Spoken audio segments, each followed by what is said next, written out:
మన ఎన్ఎంసీ అందరికీ ఫైన్ వేస్తుందేమో అనంతపూర్కి అనేది. అది రాష్ట్ర వ్యాప్తంగా దేశవ్యాప్తంగా ఎన్ఎంసీ అలర్ట్ చేస్తారు అన్ని కాలేజెస్ను. ఫ్యాకల్టీ డెఫిసిట్ ఉంటే కానీ ఎస్ఆర్ అని సీనియర్ రెసిడెంట్ అంటే ఎంబీబీఎస్ ఎండి ఎంఎస్ అయిపోయిన తర్వాత 1 ఇయర్ కంపల్సరీగా చేయాలి. వాళ్ళని మనం ట్యూటర్స్గా చూపిస్తాం.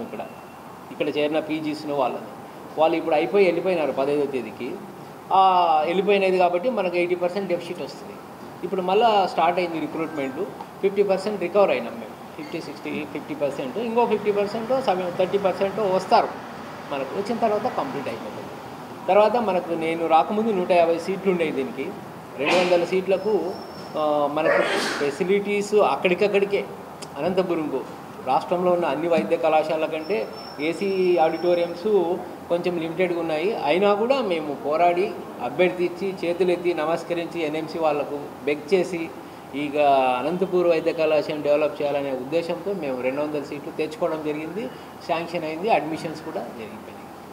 అదేవిధంగా ఈ చరిత్రలో అనంతపూర్ వైద్య కళాశాల చరిత్రలో ఎంసీహెచ్ న్యూరో సర్జరీ అంటే స్పెషాలిటీ. మనం న్యూరో సర్జరీ ఎంసీహెచ్ డిఎం సీట్లు ఉంటే అది ఏ గ్రేడ్ మెడికల్ కాలేజ్ అంటారు. పీజీ సీట్లు ఉంటే బి గ్రేడ్ అంటారు. ఇప్పుడు సి గ్రేడ్ అంటే ఇప్పుడు ఆదోని పులివెందుల ఇట్లాంటివన్నీ సి గ్రేడ్ జస్ట్ ఎంబీబీఎస్. మనది ఎంబీబీఎస్ సి గ్రేడ్ నుంచి బి గ్రేడ్ ఉండింది నేను వచ్చిన తర్వాత. ఇప్పుడు it has gown to A grade. MCh neuro surgery 4 సీట్లు వచ్చాయి. మనం కర్నూలులో 2 ఉన్నాయి. మనకు అనంతపూర్కు 4 సీట్లు నేను ప్రత్యేకంగా స్పెషల్గా అభ్యర్థి ఇచ్చి మన సెక్రటరీ గారి సహకారంతో అయితేమి గవర్నమెంట్ సహకారంతో అయితేనేమి వాళ్ళకి ఇవ్వండి. ఫస్ట్ నేను మాట్లాడుతున్నా కదా, మేము 4 సీట్లు తెచ్చుకోవడం జరిగింది. అది చరిత్రలో ఒక మరుపురాని ఘట్టం. అది మేము భారీగా సెలబ్రేట్ చేసుకుంటాం. అది వచ్చినప్పుడు మిమ్మల్ని అందరినీ పిలుచుకొని. నిన్ననే నేను అసిస్టెంట్ డైరెక్టర్ ఢిల్లీతో మాట్లాడాను. మన పేరు చూపించలేదు ఫస్ట్. అంటే సార్ మీకు ఫస్ట్ టైం శాంక్షన్ అవుతుంది కాబట్టి సెకండ్ లిస్ట్లో ఫిల్ చేస్తాము, ఫస్ట్ లిస్ట్లో ఫిల్ చేయమని డిఎంఈ గారితో కూడా నేను ఉదయం మాట్లాడడం జరిగింది. ఏమైంది ఎన్ఎంసీ అంటే ఇట్లా ఎంసీహెచ్ న్యూరో సర్జరీతో మనకు వచ్చినాయి. తర్వాత ఏ సీట్లు గైనిక్లో 2 సీట్లు పోయినాయి. నేను రాకముందు నేను కర్నూలు నుంచి ఇక్కడ వైద్య కళాశాల ప్రిన్సిపాల్గా తీసుకోకముందు 2 సీట్లు కట్ చేసిపోయినారు వాళ్ళు వచ్చి.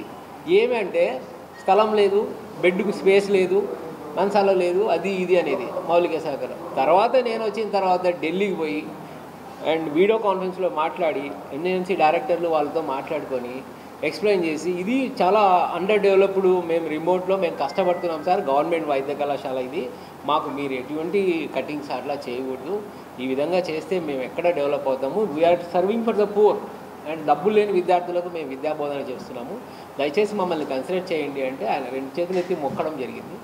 They have considered because it's a government college, is pleading for the poor people, please give M 2 back seats. 2 సీట్లు కట్ చేసినారు. గైనిక్లో నేను 2 సీట్లు తెచ్చుకున్నాను. ఈ విధంగా కళాశాల అభివృద్ధికి నిరంతరం మేము పాటుపడుతూనే ఉన్నాం, చేసుకుంటూ పోతున్నాం. మీ యొక్క సహకారము అండ్ ఇక్కడ ఉన్న ప్రజల సహకారం కూడా, ఫ్యాకల్టీ సహకారం కూడా, స్టూడెంట్ సహకారం కూడా చాలా మాకు యూస్ఫుల్ అయింది. మేము అచీవ్ చేసినాం. It is not only my own effort, ఒక టీమ్ ఎఫర్ట్గా నేను సాధించగలిగాను. మా ఉన్నతాధికారులు అయితేమి, ప్రభుత్వం అయితేమి, మా ఫ్యాకల్టీ, నేను ఎక్కడ వేలు పెట్టమంటే అక్కడ ఏ టైంకి రమ్మంటే ఆ టైంకి వచ్చి మాకు కొంచెం బాగా హెల్ప్ చేయడం జరిగింది. ఆ విషయం నేను క్లారిటీ.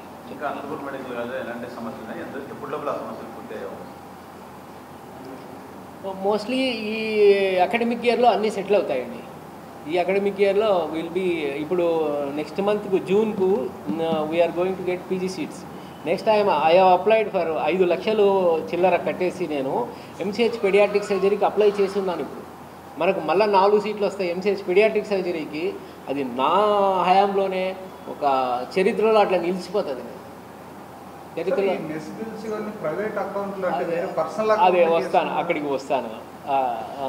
ఇది అయిపోయింది కదా MCh neuro surgery. Next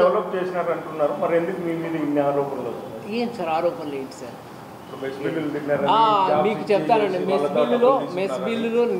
mess బిల్లులోనే కాదు, శాలరీ బిల్స్లో కానీ, వర్కింగ్ బిల్స్లో కానీ ₹1 నాకు ఇచ్చిన వాడు ఎవరు లేరు. ₹5 కూడా తీసుకొని ఉంటే కూడా అట్లే వాళ్ళు ఇదైపోతారు.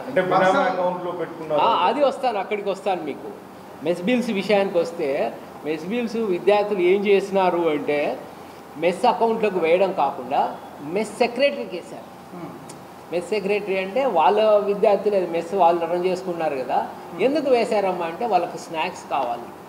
స్నాక్స్ అంటే నార్త్ ఇండియా నుంచి వచ్చినారు, మన అనంతపురం కాదు, ఇప్పుడు కడప కర్నూలు కాదు, నార్త్ ఇండియా, ఉత్తరాఖండ్, వాళ్ళు బీహారు, ఢిల్లీ. నాకు రోజుకో ఫోన్, మా పాప చపాతీ తప్ప ఏం తినదు సార్ 3 పూట్ల అని. నేను ఎక్కడి నుంచి తెచ్చేది?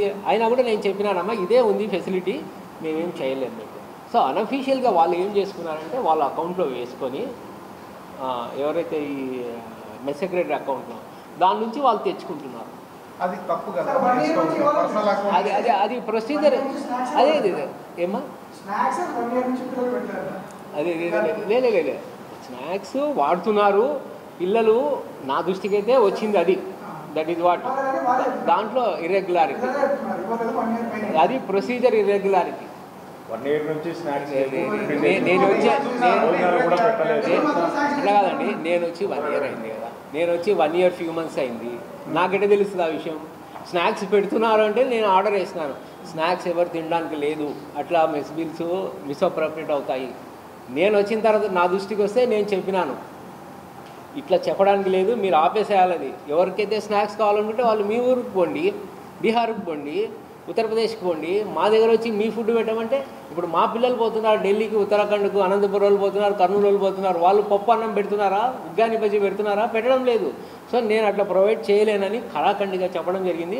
అయినా మాకు తెలియకుండా వాళ్ళు అట్లా చేసుకోవడం జరిగింది. అది ప్రొసీజర్ ఇర్రెగ్యులారిటీ కిందకి వస్తుంది. అది ఎంక్వైరీ చేస్తాం.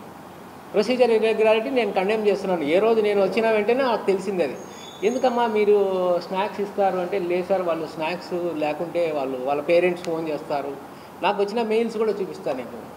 పేరెంట్స్ ఏదా ఇది మెసేజ్ మళ్ళీ ఈమెయిల్ కొట్టు, talk to the concerned government, మీరు ఎప్పుడైతే తీసుకున్నారో వాళ్ళతో మాట్లాడండి. నేను సుముభావంగా సున్నితంగా చెప్పడం జరిగింది, మేము తిరస్కరించడం జరిగింది. ఇప్పుడు నా పిల్లలకి మీరు పెట్టడం లేదు కదా, అనంతపురంలో ఉగ్గాని పెడుతున్నారా మీరు? లేదు కదా. జార్ఖండ్లో తీసుకున్నారు మన పిల్లలు, వాళ్ళు ఏముంటే అది ఆ పావు బజ్జీ ఏదో తింటున్నారు, గడుపుతున్నారు. మీరు అదే విధంగా గడుపుకోవాల్సి వస్తుందని నేను సున్నితంగా చెప్పి వాళ్ళని కన్విన్స్ చేసడం జరిగింది. అది విషయం. ఇంకా దీంట్లో చెప్పినాను సార్, ఏదో ఎంక్వైరీ చేశారు అవినీతి అధికారులు ఇక్కడ నుంచి వెళ్ళిపోయినారు. అంటే మీరు భయపడిన మీ భయానికి వాళ్ళు వెళ్ళిపోయారు ఇక్కడ నుంచి. అవినీతి అధికారులు మీరు ఎంక్వైరీ చేశారు కదా, మెడికల్ కాలేజ్లో చదువుతున్నారు, వాళ్ళు ఏమన్నా రాసేకినా వాళ్ళకి మీ హ్యాండ్లో మార్క్స్ ఉన్నాయి కదా? లేదు, నా హ్యాండ్స్ దీనివల్ల అని చెప్పేసి వాళ్ళు కూడా లీవ్లో వెళ్ళిపోయారు. లేదు, లీవ్ కాదు, వెకేషన్ నెల ముందే డిఫైడ్ అయింది. మేము పెట్టి ఈ రోజు నుంచి వెకేషన్ నేను 10 days బ్యాకే వేశాను. ఆ వేసిన ప్రొఫెసర్స్ ఇక్కడ వాళ్ళకి ఎవరికో మరి థ్రెటనింగ్ కాల్స్ ఏదో వచ్చినాయంటే అది ఎంతో నిజం నాకు దృష్టికి రాలేదు సార్. నేను కొంచెం హెల్త్ బాగాలేదులే, వాళ్ళ అమ్మాయికి హార్ట్ ప్రాబ్లం ఉంది, ఎప్పుడు చనిపోతుందో తెలియదు. ఒక ప్రొఫెసర్ ఉన్నట్టుండి ఆయాసం వస్తుంది, ఆ సర్లా వాళ్ళ అమ్మాయి. సార్ నన్ను కొంచెం అంటే, సరేమ్మా మీరు ప్రిలిమినరీగా ఒకసారి పోయిరండి అని అది చెప్పడం జరిగింది, అంతే. వాళ్ళు తిరగకపోతే తర్వాత నేను సీనియర్స్ ఎవరైతే వాళ్ళు ఉన్నారో ఒక కమిటీ వేయడం జరిగింది. వాళ్ళు కూడా ముగించినారు. ఉదయం 10 గంటల నుంచి సాయంత్రం 5 వరకు చేశారు. అందరినీ విద్యార్థులను ఎంక్వైరీ చేశారు. వాళ్ళు రిపోర్ట్ ఇస్తారు నాకు. ఈ అకౌంట్ డీటెయిల్స్ ఏమైనా ఇవ్వగలుగుతారా? ఖచ్చితంగా మీకు అన్నీ ప్రొవైడ్ చేస్తాం. ఖచ్చితంగా మేము ఎక్కడ దాచుకోము. 5 ట్రాన్స్పరెన్సీ అనేది ఖచ్చితంగా మెయింటైన్ చేస్తాను. ఎందుకంటే దాంట్లో నేను ఏమి ఇవ్వకపోయినా నా పేరు వాడతారు, ప్రిన్సిపాల్ తిన్నారంటారు. నేను 5 పైసలు ముట్టుకునేవాని కాదు, చేయను. నేను ఇస్తేనే మీకు క్లారిటీ వస్తుంది. హాస్టల్ ఉన్నారు, సుచిత్ర, విజయ అండ్ సరోజ, ముగ్గురు ఉంటారు. ముగ్గురు వార్డెన్స్ ఉంటారు. ముగ్గురు ఇంటర్ కేటగిరీ. మీకు ఎటువంటి అనుమానము డోకా లేదు. నా పీరియడ్లో నా హయాంలో 5 పైసలు కూడా నేను జరగనివ్వను. ఒకవేళ ఏదైనా తిన్నా కూడా వాళ్ళు ఎటువంటి ఆడ కట్టి చెప్పాల్సిందే.